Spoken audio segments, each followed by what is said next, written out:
नमस्कार।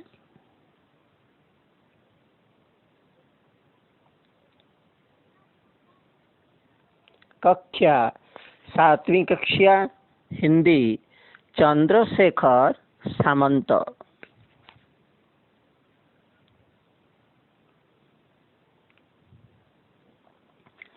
ज्ञान विज्ञान के क्षेत्र में विश्व का सिरमौर भारत अपनी गवेषणा के बल पर जगत गुरु की उपाधि से विभूषित है।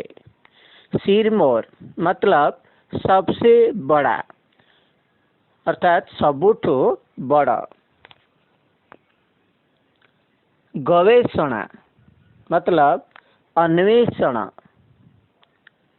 जगत गुरु मतलब संसार के गुरु अर्थात सारा संसार गुरु। विभूषित अर्थात सम्मानित।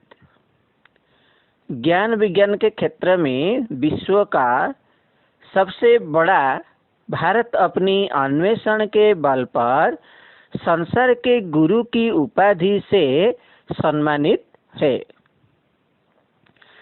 तक्षशिला नालंदा की उपलब्धियों का इतिहास इसका गवाह है।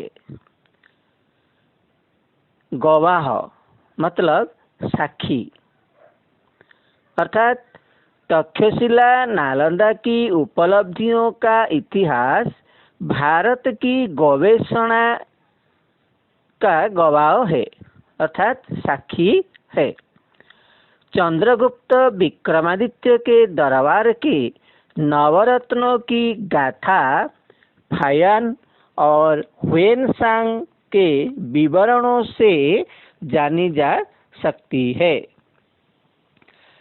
भारतीय विद्वानों की जिज्ञासा भूगोल और खगोल के रहस्य को उद्घाटित करने में सर्वथा सफल रही है और आज भी हो रही है।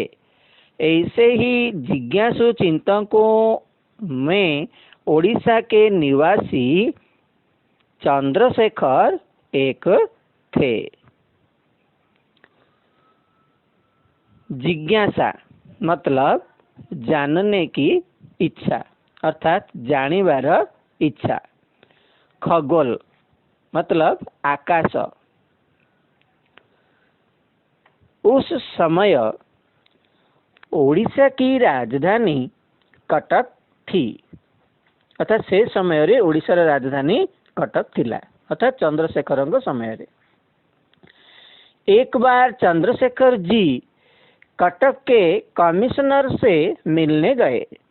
कमिश्नर साहब ने सुना था कि चंद्रशेखर सामंत नाम का एक व्यक्ति असाधारण प्रतिभा संपन्न गणित विद्या का सर्वोच्च विद्वान है।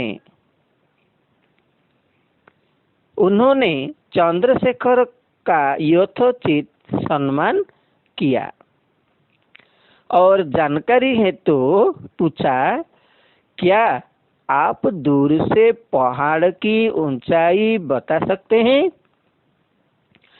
चंद्रशेखर ने जवाब दिया, अवश्य बता सकता हूँ। इतना सुनते ही कमिश्नर साहब उनको साथ लेकर एक पहाड़ के पास पहुंच गए। वहां चंद्रशेखर जी ने अपने झोले से अपने बांस की नली और हाथ भर लंबी तिल्लियों के कुछ टुकड़े निकाले। अपने इन्हीं साधारण यंत्रों के द्वारा उन्होंने पहाड़ की ऊंचाई को देखा, कुछ गणना की और उसकी ऊंचाई अंकित कर दी।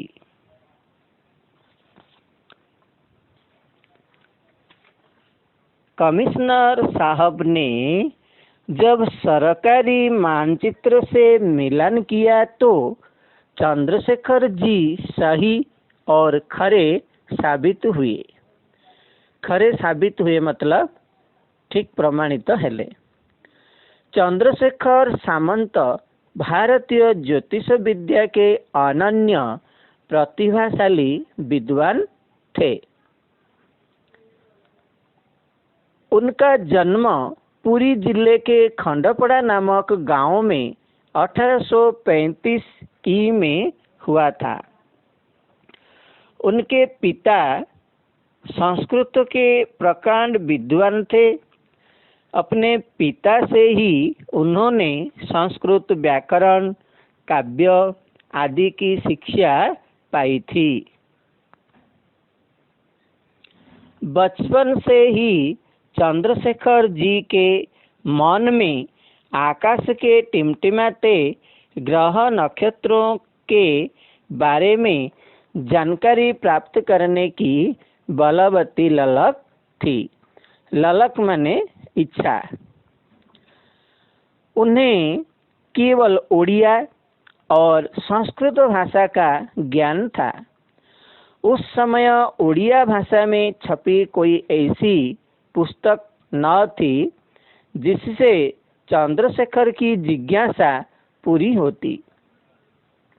अतः वे रात भर आकाश की ओर देखते रहते और आंखों से ग्रह नक्षत्रों का रहस्य जानने का प्रयास करते थे।